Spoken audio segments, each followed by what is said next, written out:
In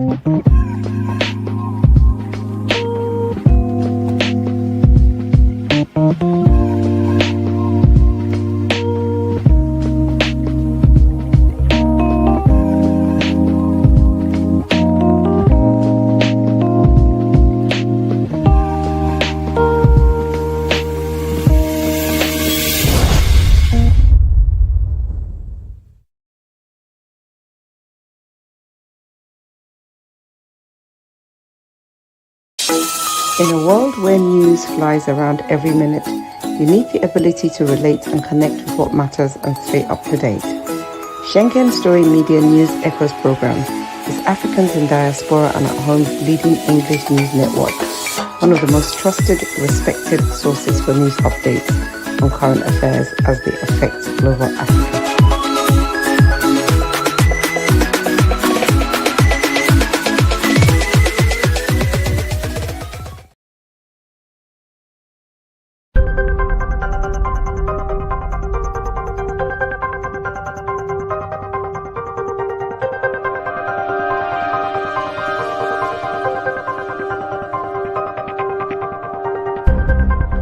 Elevate your new week, fuel your success.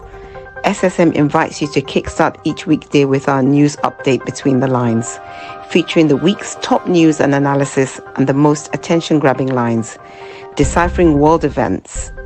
Hook up to SSM Monday program Between the Lines.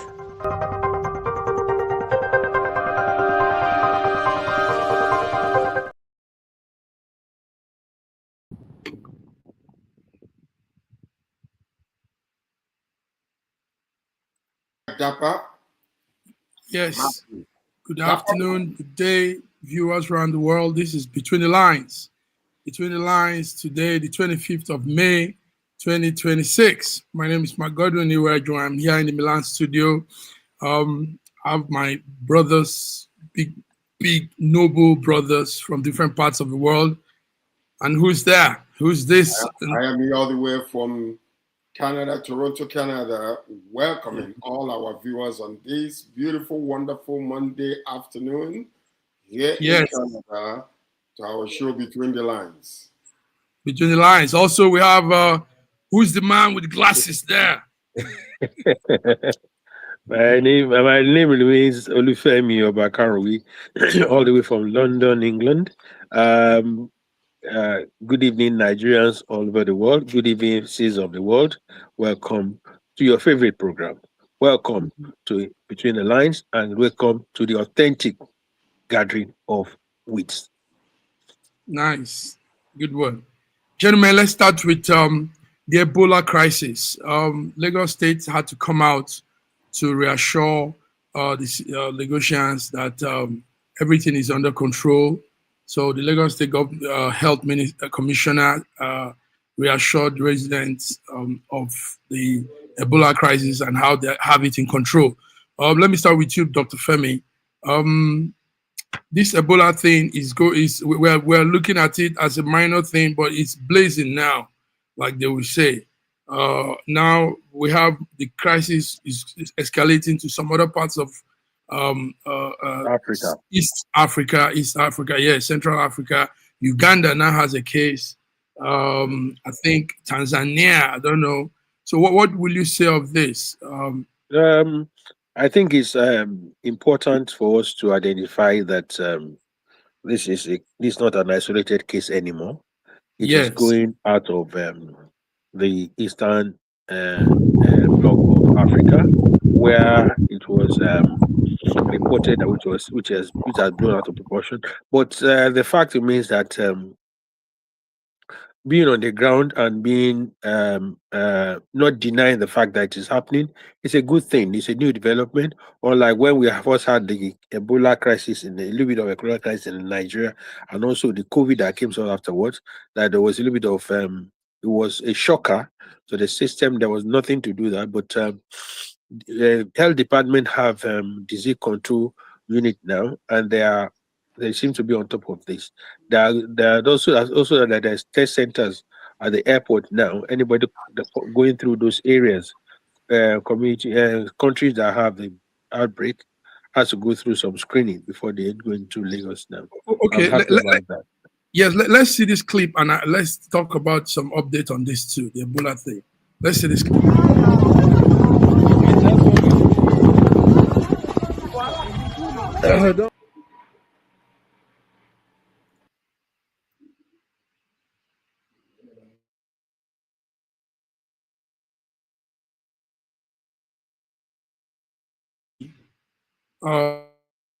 Play.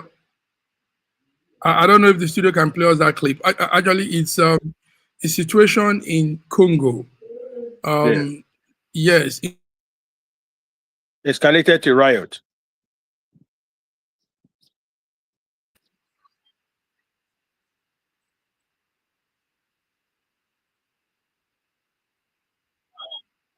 Okay. So, sorry, there is this. I think the heat is affecting some of the gadgets here. The situation is that some people died. We had cases of death in Congo. Because of how very dangerous, how very serious, crucial the issue is, they didn't let the people, the relative, carry the dead body. So what they are doing is also cremating those bodies and burying them. The government is handling it. So this thing now, but you see, because people are ill informed of the intricacies behind this disease.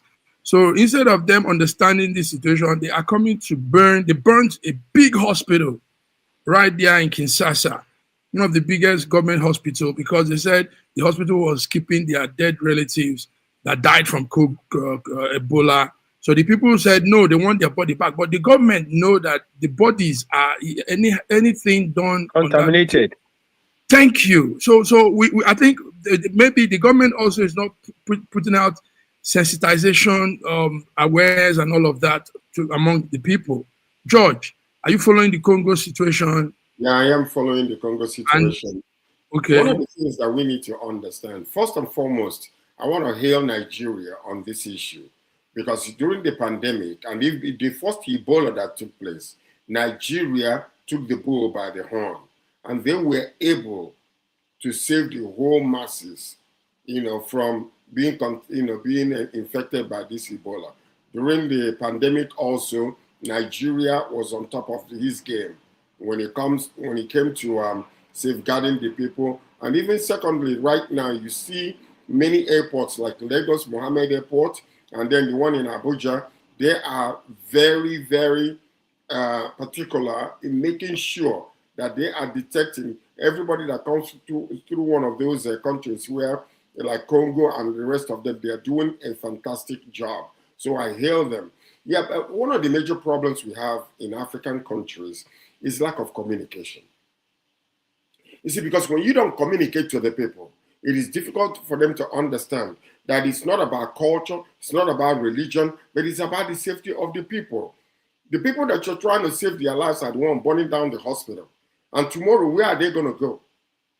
It's because of lack of communication. See, sometimes what we do like a parent, towards his children that are so young. Rather than understanding that you're dealing with grown-ups, you have to explain things to them.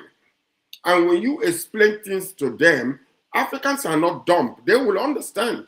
So, sometimes I might even blame it on the aspect of the fact that maybe they were not, it wasn't communicated very well, or maybe people are just, tired of people, there are people dying and they want to go and bury their own. While they're trying to bury the whole entire family can also, die simply because of contamination. So, I mean, I'm not quite sure the reason why Congolese are going to bomb their hospital when the government is still... No. That's it. That's it. That's it. You're sure. That's it. It's simply because the government held those bodies because the government knows the implication. But you see, what you just said is the issue. The government also is making the error of not carrying them along, Dr. Olufemi. Yeah. I think carrying along and our cultural orientation and cultural value to issue of bodies and burial also carry a lot of weight as regards that. It's very difficult to explain to someone that their parents are died in hospital, they are not going to get the body back. It's very difficult. My mom died recently. The funeral is sometime next month. Come and tell me that I can't take my mom's body. It's going to be difficult to explain. And you're talking about government explaining. One, people in Africa hardly trust government. Secondly, you are asking them to take the body of their parents who they think that it's because you did not give them enough medication, that's why they died. They don't want to understand that the medication, the disease is incurable and is killing them. They want to say that it's because you did not give them enough medication, that's why they died. Now you don't want to release their body. You want to use this for money ritual. So in their head, it's very difficult to understand. One, somebody is mourning, somebody is grieving, and you want to say that I can't take their body. They can't have a closure. So, but the thing is this, like Sir George said, enough of sensitization should have gone ahead of this situation, not the fire brigade method that they are doing now, telling them when the thing has happened. So when you are telling someone that is grieving, that his mom had died, the breadwinner of their family has just died, or the wife has just died, and you tell them you can't get the body back, and the hospital that's here that's keeping the body. So it's difficult to go through. But the thing is sensitization of government should have gone ahead of this crisis. Constant sensitization. Dr. Femi, you are putting it so well. This is just what it is. The African belief of dead bodies, and you know how we really we hold tight to those beliefs of our family's body, our parents' body should be kept to us, brought to us. I think that's just what it is. Yes, George. Okay. Can I say something? Mm-hmm. In Africa, another thing that we need to understand is this, because sometimes it's not a one-track solution to every single thing. In a situation like this, it's a state of emergency. And can you imagine the president coming out to appeal to the people? We understand the culture. We understand this. But these are the implications if we do things the way we used to do it. And for your own safety, for your own health and your family, this is what we have decided to do. In this state of emergency, we are doing this to protect your lives because this particular disease is so infectious that, it can wipe out the entire family while you guys are trying to bury your loved one. So, if it is done well, communicated well, I believe that the masses will understand. A lot of times, we saw what happened in Nigeria. The voice of the president is so important that when a president speaks, the whole entire nation cowers and everybody calms down. Fuel subsidy was just announced. It wasn't even implemented already. It was just said, fuel subsidy is gone. The whole entire nation went into chaos. And that's one thing that we have to understand. That when we elect people, number one is compassion. Because if a president comes out to say, we know what our culture is, we understand the way we're supposed to be dealing with our dead bodies, but this is a state of emergency. I want everybody to please, just deal with us, in this particular situation. Let's make sure that people are not dying, that we're going to do this in this way for now until further notice. So, that's the only reason why I see. No, you guys are putting it right here. Yes. This will go viral. This will go because we will be one helping them in this situation. Who knows? I mean, I saw some of our clips in South Africa when we talked about this xenophobia. Gentlemen, let's go further. It's still not nice also in our country. Bandits are still ravaging people, attacking people in their prayer ground. Imagine coming to attack people in church. I mean, this is the height of, what do we call it? Is it impunity? This is the height of lawlessness. I know something. Back in the years, if some of us read like the mafia stories, Italian mafia books, do you know that when the police are chasing a criminal and he runs into a church or a mosque, they don't go in there with him, They stay outside, because that's like a very sacred place. So you don't enter into a church and begin to arrest people and handcuff people. So the police will stay outside and wait. And sometimes that person will not come out Mm-hmm. And they will stay days too waiting. I mean, the Don Colonel stories and all of those mafia stories we had. But we are losing that. I mean, that's some respect. I mean, that means there is respect to the things of God, you know, even if that person is a criminal. But what's happening in Nigeria is so pathetic. Let me start with Dr. Lufemi. 3 people Yeah. killed again. It is not a Nigerian thing. Yeah, it's so sad in Nigeria. It's not a Okay. Nigerian thing. It is a terrible aspect that's happened in the Sahel. There's everything happening in the Sahel. Remember, even in 20 something years ago, the Rwanda crisis, over 800 people were killed inside the church. Inside the church, you are hacked to get to death inside the church with all the stuff inside the church. So you find that happened. This Sahel, these animals from the Sahel, called terrorists, bandits, and everything, they are not human beings. They don't respect anything. Nothing is sacred to them.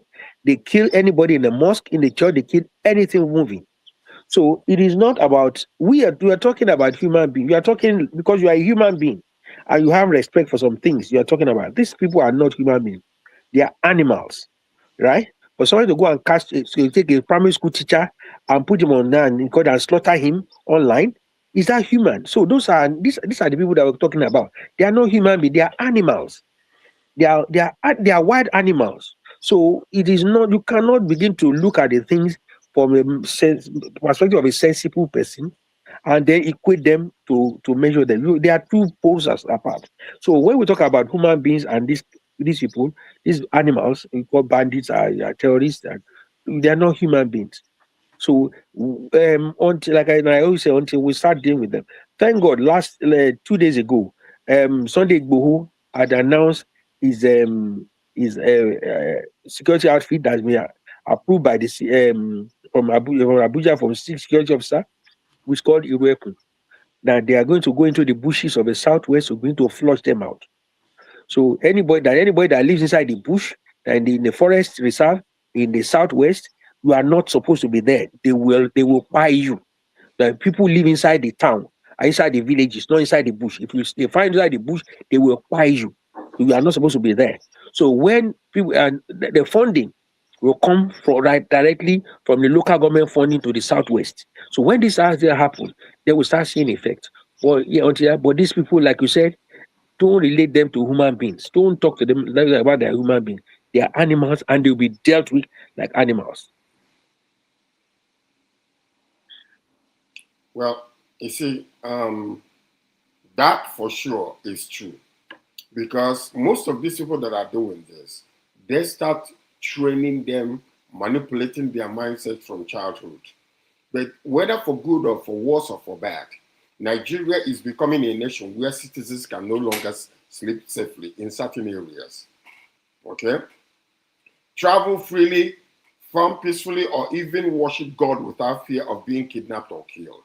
This is the story we have right now.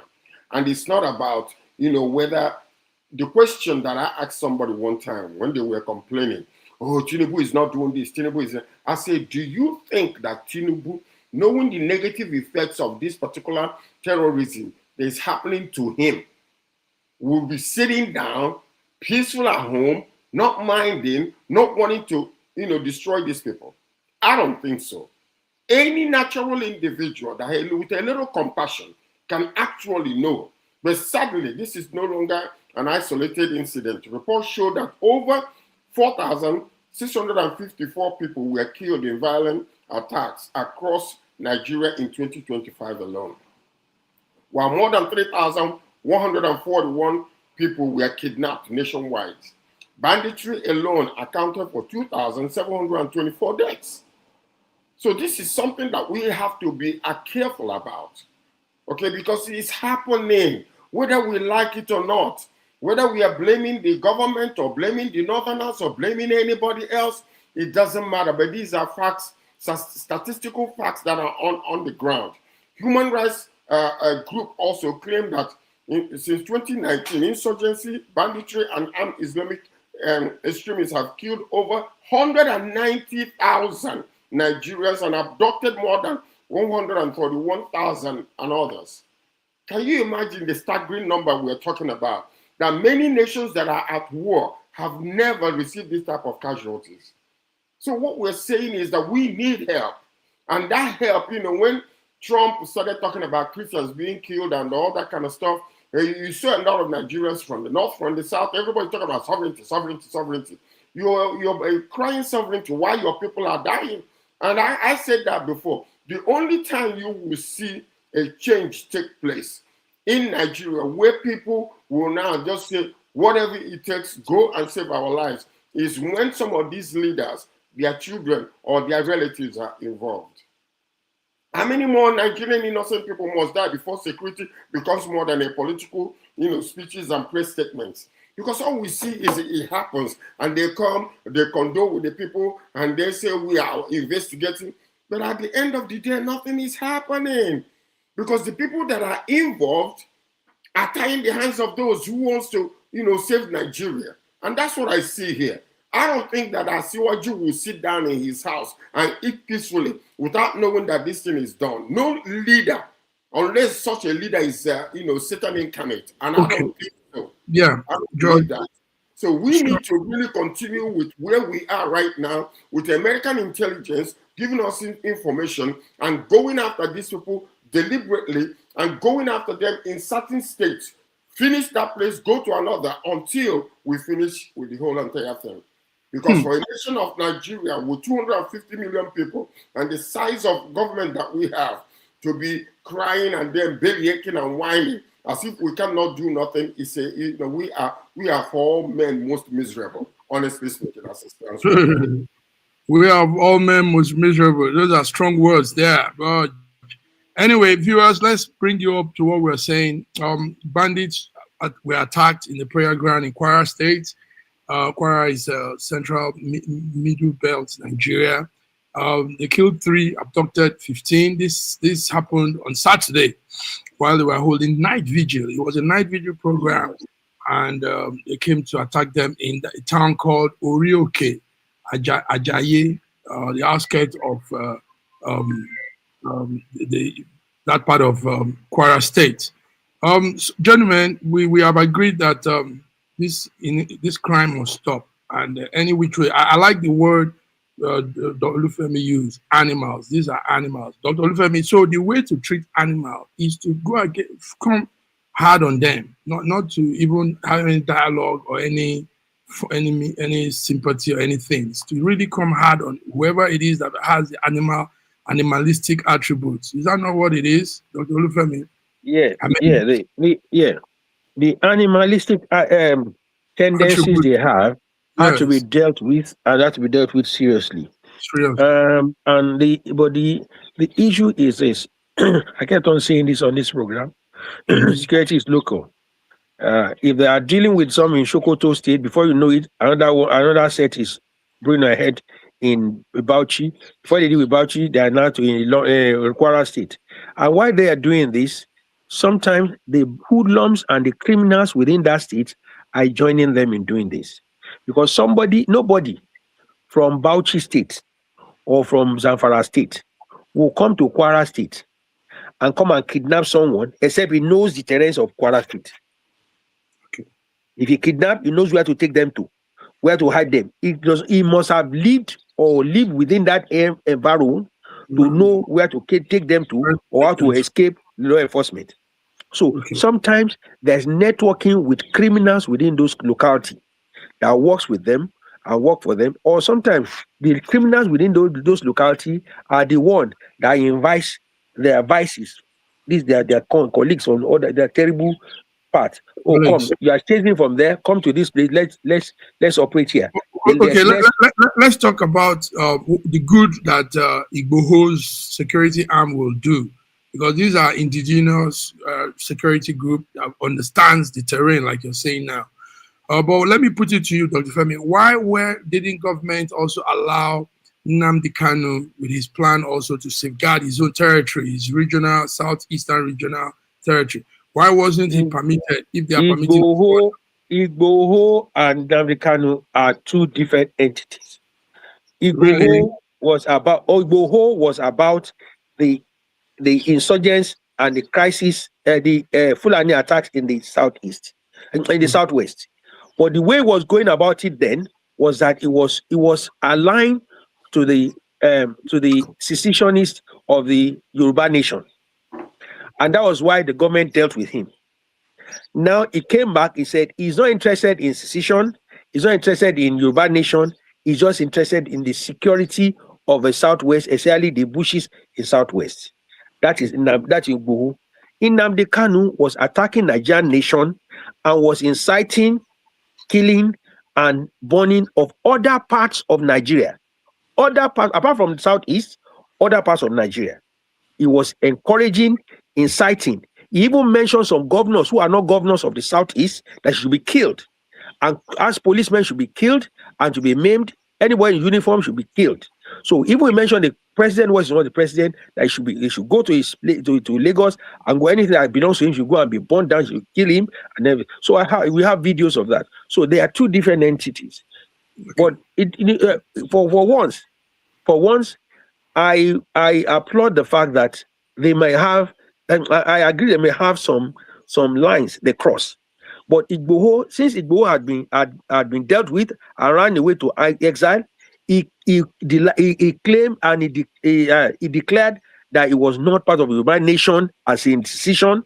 It is just about security of Southwest. That is why the government now endorses if you want to clear the insurgents and the terrorists in the Southwest, we will support you to do that. But if you go about secessionists, Yoruba nation, you cross the line, you with national security, you'll be in trouble. So listen to this. Number one, Igboho is not from Southeast. We understand the mentality and the belief system of Nigerians after the Civil War. So even Nnamdi Kanu himself ought to know better. Ought to know better to talk about guns. Because once you mention guns, you become a terrorist. Once you mention guns and begin to threaten people's life, it's a different issue altogether. I am so sorry. But I was advising the people that belong to that group when they were here. Number one, I told them, tell the man, if you want to go to Nigeria, do not use Nigerian passport to go to Nigeria. If you use Nigerian passport to go to Nigeria, Nigeria will pick you up because you're coming back as a citizen. Use British passport to go there. British will fight for you. But the man becomes so powerful. He became a god, a mini god. Unfortunately, all the advice that was being given to them, if you want to pursue this case, there is a way to go about it. Go in parallel line with them. If you go against them, you're going to crash land. And that's exactly what happened. Let me tell you the reason why most of the time. Why would they send him to Sokoto? Because there is somebody who is actually asking for his presence in that area. Why? Because for many years he was saying that Buhari was dead. Used all kinds of mess to prove that Buhari was dead. Now Buhari, when he was alive, if somebody is saying that you died, that somebody, it was Jibril that was the one representing you, what would you do when you were still alive? So you gotta understand these things. Yes, you can become an advocate for something that is a worthy cause, but if you cross the line, the law will deal with you. It is very unfortunate that he didn't realize that he's from Southeast. Southeast, they will deal with you differently than they will deal with any other part of Nigeria. It's a fact. I don't give a care what anybody says. We've seen that after Swaju was elected. Somebody mentioned something. Oh, if the security system cannot help the Igbo people in the West or in Lagos, maybe we can call the IPOB to come and help us. We don't know where that man is today. So when you are in a situation like this, you gotta know how to talk. You can't just blatantly be saying anything anyhow, wherever, whenever. You gotta watch yourself. You you gotta use wisdom. That's the truth. Okay. Anyway, Igboho has scored one for the Southwest, and his own security team will now be effective, and that will help anyway. It will help a long way because these bandits are also now running southwest. Gentlemen, let's do some small news updates. I don't know, just some updates here. NDLA has arrested a 63-year-old Chinese woman with 31 kilograms of cannabis at the Lagos airport. They say it's valued at 2.1 billion. Why we're bringing this story is to also know that some foreigners are in our country committing crime. Also, ex-governor Abubakar defeats our foreign affairs minister Tuga to win the APC Bauchi governorship ticket. That's a sad one for Tuga, leaving office to go and run and now losing. Double wahala, like they will say, double wahala, dead body. So these are two updates I just got now. They just flew in. If you guys have anything to say about that, it's okay. But if not, let's move on to other stories. We heard now we saw what happened also in Delta State, okay, where the former governor of Delta State, Ifeanyi Okowa, won the primaries over Ned Oko. Okay, so, and then there's been a lot of squabble over the situation, whether it's true or not, whether, they're saying that it was manipulated. Ned Oko is advocating that it was manipulated. But we don't know what it was or not, because today another individual came, the right of response, and was saying that no, it is not true. Yeah, indeed, they might have shown a particular place in one of the regions where they have, the voting was taking place, where only 3 people were for Ned Oko, and there are about 2,000 people for Ifeanyi. But they have about 93 units, different places where these things are being taken place. So it depends on the government right now. He said he's going to pursue the case. We don't know what is going to happen, but both of them are in the same. No, George, that Delta story is also one very comical story. I mean, these are comedians as politicians. Do you know what happened? Okowa arranged the crowd, lines of people that voted for him, and now did 3 for Ned. Now, power on the other side too, simultaneously on Ned's side, he did similar thing. He arranged 4 people for Okowa and about 2,000-3,000. so these are just comedians, So he did the same thing. He just put 4 people behind one man and now put like 2,000, 3,000 people behind. So similar things simultaneously happening. I mean, I saw that and I said, this politician. Listen to this. I was telling somebody who was telling me this story, and I said to him, this story is just about me and you are speeding on the highway, okay? We are speeding and speeding. Then all of a sudden, you decided, that you want to stop and pee. Immediately you stop to pee, and the other person goes, continue. And then the police stop them and give them a ticket. And you, after you pee, you're driving and you see them over there. So it's just the same thing. It's just so comical. I'm telling you, this is very funny. I mean, when I got, I was because I had 2 guys in Delta that I said should cover for us SSM. When they sent those files, I said it's like crazy. I mean, how can you? This one arranged the same thing, exactly the same thing, the same. No. In all this. Also, in all this, Okay. You know why I refuse to make comment on this is that the desperation of individuals to get the ticket of APC should tell you something. The desperation of what's called big fish like Okowa and Senator Ned to want to get the ticket of APC at all costs shows the popularity of the party within that region. What I'm most concerned about is after all this shenanigans by both sides, the party should come forth and do something about it.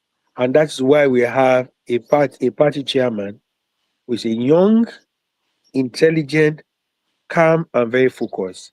They will deal with this one gradually. Yeah, talking about another one is brewing in Ogun State, my own state, where Governor what's called ODG, Daniel, Benga Daniel, is vying for the same seat with the current governor. The governor wants to go to the Senate. The immediate pass, the governor before immediate pass, two governors before the governor before the past governor, which is Benga Daniel, is a current senator. Is one-time serving senator. Let me tell you what happened there. Benga Daniel actually used the might of the Awujale in council to snatch the ticket from an ally of the current governor. Because the current governor wanted to put his ally as the senator representing his region, is because the senatorial district. So Benga Daniel used the power because he's a member of the Awujale council, used this power in his connection in Awujale council to snatch the ticket and became a senator. Now Awujale is late. So what happened is that the current governor is supposed to endorse the new Awujale. So he doesn't want to endorse the new Awujale so that Benga Daniel will not use the same method to snatch the ticket from him. So that's why he did not appoint the new Awujale. So new Awujale, Benga Daniel cannot use that office to do that. Now he now use the power of his office as a governor to chance Benga Daniel. So we also have that crisis in Ogun State too. But you know what? When two elephants fight, the grass suffers. Let's wait and see. Buy your popcorn. The movie just started. It will be a long movie. Part 1, Part 2 series, Part 3, and all. Gentlemen, let's talk about anyway, listen. Let me just comment. Listen, let the truth be told. The reason why they are clamoring, panting, and quaking and wanting to go into APC is a party of refuge. If you go there, you'll be safe, whether you're a criminal or not. It doesn't matter. That's not the reason. Hold on. We have seen it happen again and again and again. Prosecution does not come to you when you. That is not true. That is not true. Because the immediate past minister for. Can I finish, sir? Dr. Femi, can I finish? You know, sometimes we can be politically correct, or we can be factually correct, or truthfully correct. The point about it is this.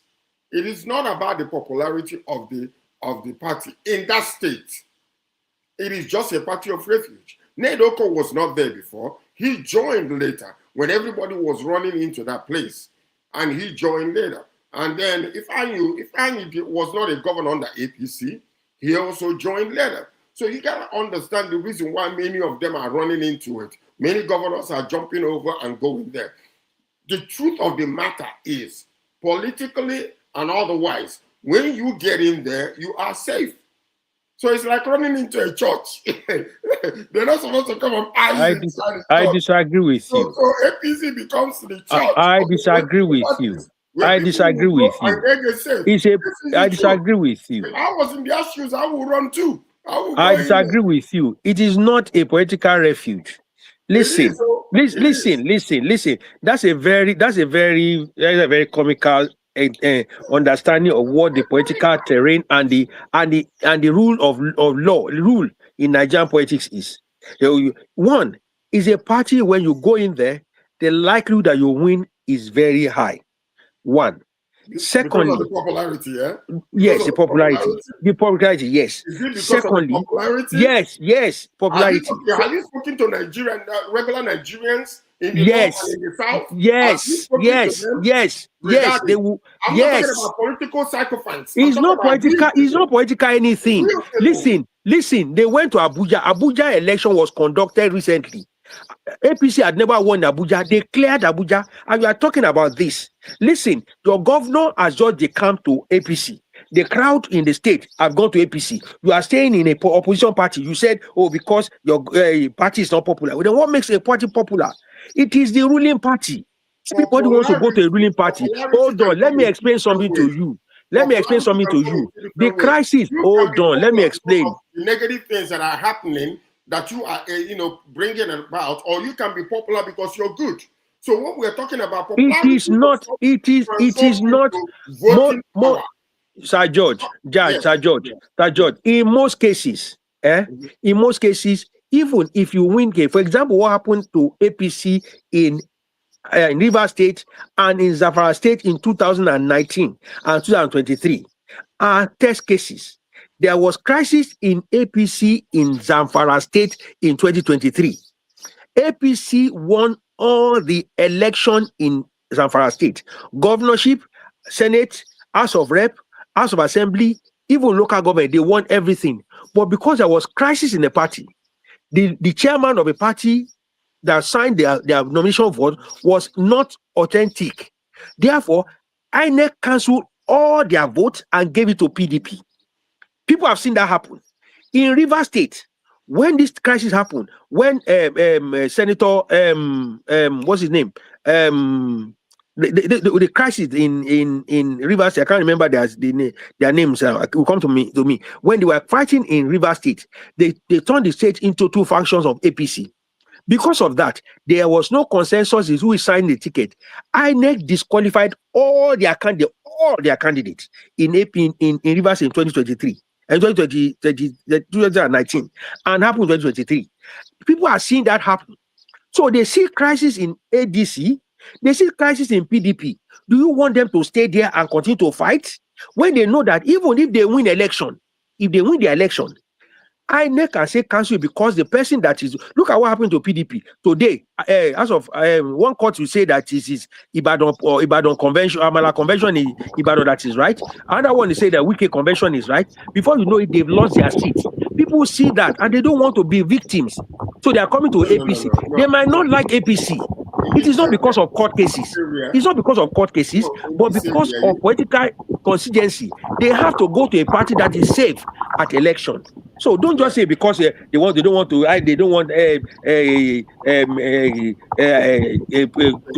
go to court because they don't want. No, it's not. Dr. Femi, these facts you're stating are correct, but it doesn't negate what I was saying. It does not negate it. So what I'm saying to you is, you mentioned some facts. Many governors actually jumped over because of the stability that you have seen in APC compared to other political parties like NDC, and they are alleging that it is the power and the influence of our president that is bringing these divisions. But I don't think so. Gentlemen, Here, I don't know if you can hear me. I have said it, that it is the power hungry and the people that cannot be able to, put themselves together that is causing most of these divisions. Okay? So, but what I'm saying is, I agree with you. But the fact does not negate what I was saying, because that is part of the reason why you feel are running over to APC. And we've seen it happen so many times. I leave the floor to